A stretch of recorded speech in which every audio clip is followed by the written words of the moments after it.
Hey, J.R. Bjornson. J.R. Bjornson, that's me, all right. Do we have a mic stand? Yeah, let's put it on the mic stand. I bought paper to keep on track because one of the issues I face is I'm very easily distracted, mentally. Thank you. He's like, you can get it in the hole. You've had 5 kids. Exactly. There we go. You can do it. Believe in your force. I don't know. Is that how he said? I don't watch Star Wars. I don't watch anything, actually. It's part of the whole blind. Yeah, I know. This year for Halloween, I'm going to go as a blind guy, because why not? I'm kidding. If you look at my eyes, it's clearly not a joke. I've been blind since birth. I have an eye condition called Peter's anomaly. I don't know who Peter is, but it was his anomaly, and I hate him every day for it. Apparently, only 1 and a million people get my eye condition. So if we have like a population of 38 million here in Canada, that means there's 38 other people with my eye condition, and I haven't bumped into a single one yet, so it's all right. I was really offended growing up when we did pen pals in school. You guys ever do pen pals, where you write to a stranger at another school district? And yeah, that was fun. We did that, and I never got a pen pal letter back because they probably couldn't read Braille. But it wasn't even a blind school I went to. It was a regular sighted normal school. So I ordered the deep fried pickles tonight from Danielle's here, and it was really, really good. And they gave me one of these. Have you not seen these in forever? I haven't. These are called wet naps, wet wipes. You open them and it smells like lemon. Last time I used one of these was on the Greyhound. Whenever you would use the Greyhound washroom, for those of you a little young, Greyhound was a bus service we had in Canada. Once Greyhound stopped, my comedy career really plummeted because I got no other ways to go to Calgary now. But I remember using these in the Greyhound washroom. They would be in the sink, just a bunch. Like I used to take some for the road, right? And the last time I used Greyhound, I had a very traumatic experience. If you're eating, please stop eating for the next 3 minutes. I really needed to use the washroom. I took a Greyhound from Edmonton to a little place called Grand Prairie. And I really needed to use the washroom. And we were 5 minutes out of Whitecourt, and I couldn't wait. So I went to the Greyhound washroom, did my thing, sat down, and we hit a very, very big pothole. Let's just say the facility was quite full. And to this day, I wonder if I have an STD, because it came up, and I was not happy. Ever since then, I refuse to use porta potties or other Greyhound bathrooms, including E-Bus and the other guys. But I'm going to get to the script now. That's where I accelerate in my career, is when I actually write my jokes. As you can tell, I write my jokes in Braille, so the comedians can't take them. That way, if they do take them, they're like, what the hell is this? ... bump? Is this Morse code? Damn, So it works out for me, Being blind from birth, nothing is more scary for me than getting into an Uber. Because the Uber, I can tell the app to take me to Bauer Place Shopping Center here in Red Deer, but they could easily drop me off at Parkland Mall thinking I won't know the difference, right? Except when I get to Parkland Mall, it's only like 8 stores are left, and it's very depressing. But I still go there because they got the little arcade, and it's fun trying to pretend to play games you can't see. I also have kids, so I tend to take them there. That'd be weird. Just a depressed blind man shows up at an arcade. All right, Tetris! Sir, that's Minecraft. Leave me alone, And I've been with my wife now for 19 years. We met in high school. I was, grade 11. She was grade 12, Like for 1 year, I was like, yeah, banging a college chick, But that was fun. And then, well, it was fun. And then she told me on my grade 12 English exam, hey, listen, I'm running late. And we're both walking together, so I had no idea what she was talking about, right? We're running late. And the iPhone 4S just released, and I wanted to go get the iPhone 4S. All of a sudden, my buddy Daniel says, and he's a gangster, indigenous wannabe guy, right? He's like, "What up, my dogs?" Like, he talks like that. All of a sudden, Daniel's on my left, and he's like, "Holy shit, JR's gonna be a daddy!" And I'm over here like, "Oh, I still want that iPhone, let's go." So eventually, we moved in together because I thought that's what people do after you impregnate them. You move in with them. And we do have a lot in common. And she's an introvert, I'm an extrovert, so it works. But I've learned to not ever tick her off, because the best part about dating someone who's blind is if you ever tick your wife off, she could say, "Hey, let's go for a drive." And you won't think she's going to kill you or anything. She'll just drop you off in the middle of Calgary. "Think about what you've done. I'll see you back in Red Deer," you know.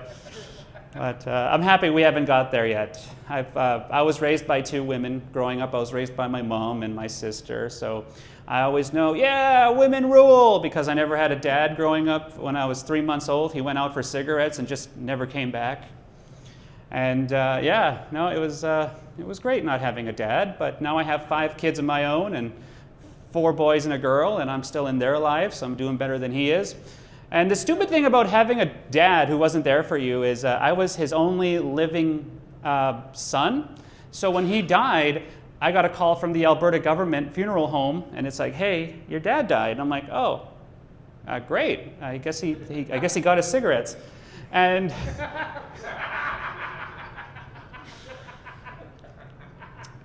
it turns out if you're the only living relative of your father, you get to plan his funeral, even though he was never in your life.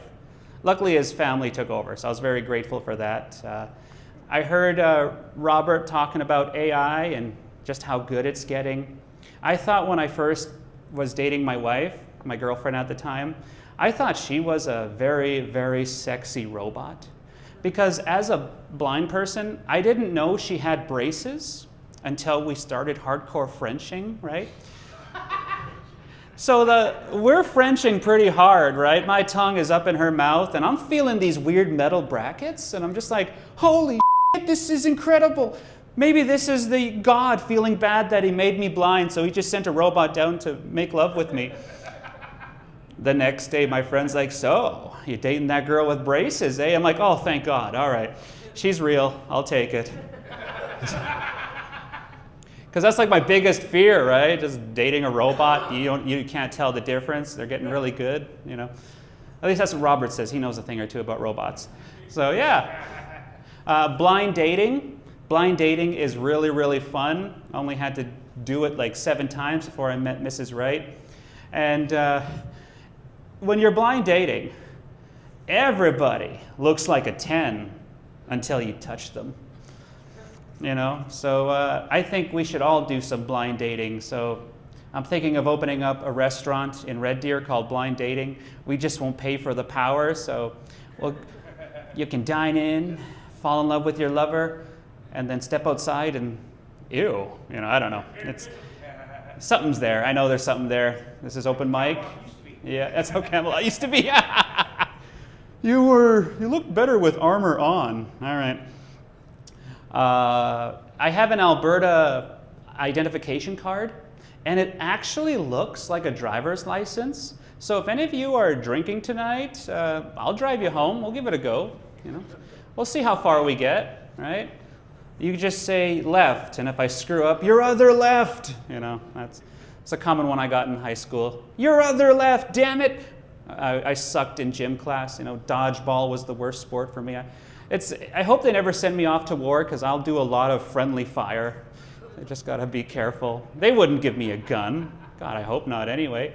My wife has family in America. When I told them that joke, they said, "Hey, just so you know, JR, if you move to Texas, blind people are allowed guns without supervision." So I'm thinking of packing up and moving to Texas next week, you know, just to feel like a man, you know, holding a gun. Of course, when I get the gun, I'll be like, "How the hell do you load it?" I have no idea, you know. So obviously I can't see, I've made that evidently clear. And I hope my spirit, or soul, or ghost, or whatever you believe in the afterlife, I hope he can see or it can see, because could you imagine how disappointed I'm going to be if the day finally happens and I get hit by a Red Deer driver? Because I know it's coming, right? Have you seen how people drive here? They don't even signal. And I've been told, anyway, I don't know if they signal or not, right? I'm just assuming. And like, there's going to be a day when I get hit by a vehicle, and my biggest fear is like, come to the light, my son. And I'm like, where is it? You know, I'm going to be stuck in purgatory forever. At least I'll no longer bump into buildings. I'll just walk through them. Whoosh, you know. Yeah. Somebody asked me, it's like, does blindness ever get you down? And I'm like, yeah, but I don't know how to tie a noose or what a noose looks like, so I'm in it for the long haul, you know. All right, too strong. It was hard to relate in college with my buddies who can see, because there's a lot of people in this world who can see. I'm just not one of them. And whenever they're like, wow, look at that, educated out hit that, you know, in college you're checking out ladies. I'm over here like, yeah, it smells like she uses Purex and Bounce, you know, because like there's just no way I can relate. I don't know what hotness looks like. Everybody's a 10 in my book until you touch them, right? Yep. See, guys, we call that a callback in comedy. All right, good stuff. Whenever I'm having a bad day, I like to call Red Deer local realtors just to get their hopes up and like, hi, this is Mr. Bjornson. I would like to do a house viewing, please, on the Emery Street. There's a house there. And then I get to hear their disappointment when they see me walk up, tap, tap, tap. Oh, geez, what a waste of time. He's not even going to see the house. I told that joke to my buddy Luke once, and Luke said, JR, they're not disappointed that you're not going to buy the house. They're disappointed because they know you're indigenous and you won't have any money for the house. So I always think of my buddy when I tell that joke. And I am proud to be indigenous. I'm actually Métis. So this is white and this is brown, you know. This side had land and this side took it. You know, every few years they reconciliate. One side gets more money and then they're happy for a little bit, then they're back at it again. It's always inner turmoil I dislike, but you know. I recently quit going to the gym. You might find this hard to believe, but I quit going to the gym because I wasn't seeing the results, you know.